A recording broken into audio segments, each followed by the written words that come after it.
Hey, I'm Mark Millian with the Los Angeles Times, and here we have the new BlackBerry Torch. This is a $200 smartphone available exclusively on AT&T, and it's the first BlackBerry ever to have both a touchscreen and a keyboard. So it's got the slide-out keyboard here. I know Crackberry lovers will want to know, how good is the keyboard?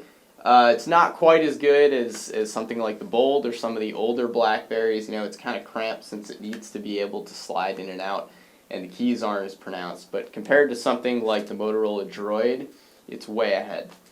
Now, the touchscreen works well enough. You can use it to thumb through the menus. This is the first phone with the new BlackBerry OS 6, which will be coming to some of the newer phones that are coming out, and also some of the ones that are already out, like the Bold. Now, the thing that you'll notice when thumbing through the touchscreen is that it's slow. Pretty much everything about the phone you'll end up finding that it's pretty slow, because the processor that Research in Motion put into this phone is slower than basically every Android that's come out within the last few months, and the latest iPhone.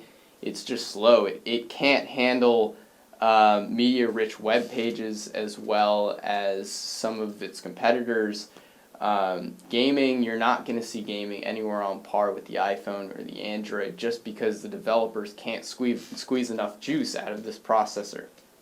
That said, the web browser is way better than any BlackBerry. A lot of the features in this OS 6, like the integration with Twitter and Facebook into messaging, are great.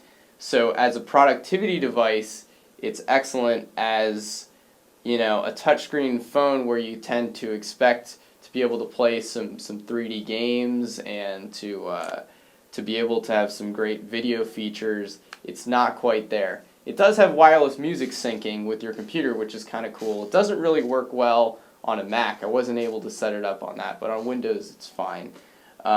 So RIM calls this the best BlackBerry ever. That depends on what you want it to do, but it's a pretty good phone, and it's a nice step at marrying both the worlds of touchscreen and of BlackBerry's workhorses.